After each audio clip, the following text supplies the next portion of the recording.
Hi guys! Welcome back to my channel, and today ibabahagi ko sa inyo kung paano mag-apply ng permanent residency here in the Philippines.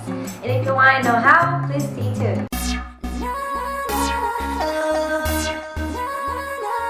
Okay, so doon sa mga may asawa na foreigner, I suggest you apply for permanent residency kasi makakatipid kayo kung meron kayong plano na magstay kayo ng mahabang panahon dito or mahabang taon. Let's say, for example, magstay kayo ng 5 years, I suggest na mag-apply kayo ng permanent residency para makatipid po kayo kasi mahal po magpa-extend. And sa pagkakaalam ko po, dati, they only give you 1.5 year to stay here and extend your tourist visa. Pero ngayon, meron na pong 3 taon. Pero mas mahal po kasi kung extend kayo na extend. Depende po yun sa ilang buwan po kayo mag-extend. So, yung pinakamura lang ata base size experience namin is 3,000 plus. So, I really recommend you to apply permanent residency. Kung meron kayong plano na magstay dito and magstay kayo ng mga 5 years, mga ganyan, at least naman kung maka-apply kayo, one-time payment lang. Tapos, ang binabayaran nilang po kada taon is yung annual report. Actually, this is our 3rd time na nag-apply ng permanent residency kasi 2 beses na kami na-downgrade. Yung una kasi is late kami ng 2 araw. Yung pangalawa naman, nag-ask lang kasi kami doon sa my Windows, yung mga trabahante doon sa Windows. Tapos, yung nagsabi sa amin is hindi talaga siya yung in charge sa permanent residency. So, yung tip ko sa inyo, huwag kayong magtanong doon sa my Windows. Diretso kayo sa taong in charge talaga ng application ninyo. And this is our 3rd time na in permanent residency na kami. And ngayon, ibabahagi namin kung ano yung mga ginawa naming steps para ma-permanent residency na yung asawa ko. So, yung pinakauna na-applyan nyo is non-quota immigrant visa para sa spouse ninyo.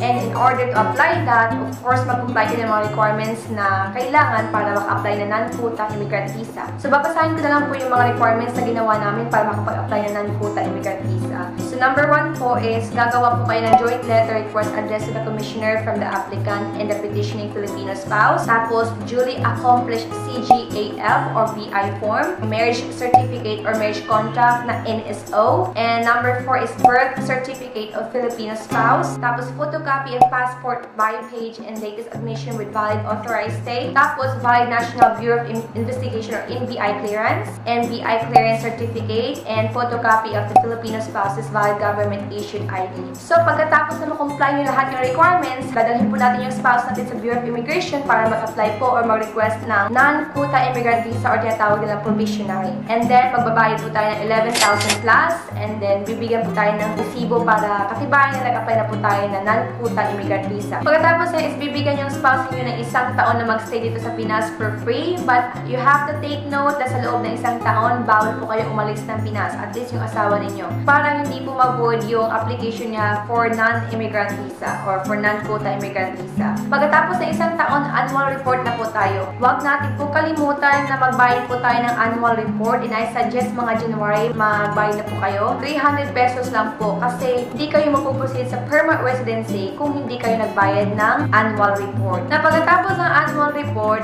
dito na naman tayo sa pag-comply ng mga requirements for permanent residency, which is the last step. Sa permanent residency naman po is pupunta na naman tayo sa Bureau of Immigration. Mag-a-ask po tayo ng application form for permanent residency. Tapos sa baba po noon, may mga naka-check na mga box. Yun po ay mga requirements na gagawin po ninyo. At may mga additional po din na ginawa po sila para i-comply yung mga requirements para mag-apply ng permanent residency. So ito po yung mga ginawa po namin. Nakalista po dito. Joint letter request addressed to the commissioner from the applicant and the petitioning Filipino spouse. Duly accomplished CGAF or BI form. Joint affidavit of continuous cohabitation of applicant and the petitioning spouse. Photocopy of passport bio page, visa implementation page, and latest admission with valid authorized stay. Valid National Bureau of Investigation or NBI. I-ignore nyo lang po yung number 7 kasi hindi po siya naka-check and hindi po yan nire-request. So yung 8 na lang, yung photocopy of I-card, yung old na I-card niya na tourist visa, tapos spouse ID, and then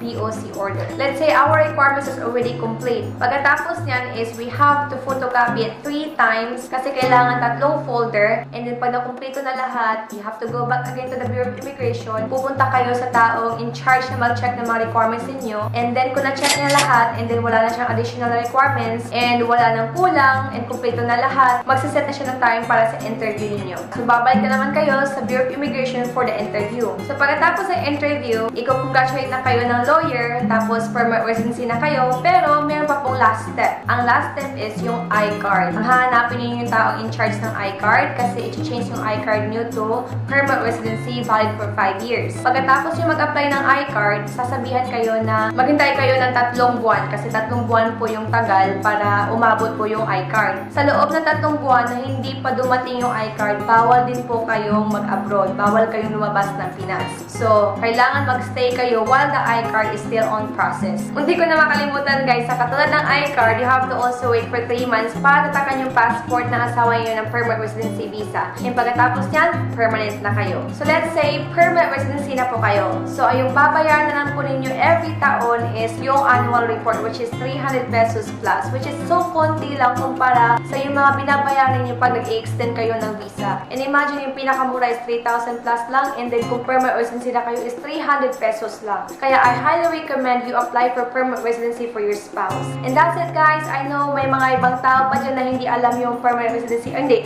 yung pag-apply ng permanent residency. So I hope this video will help you. And thank you so much again for watching my video, and I hope to see you in my next one. Bye!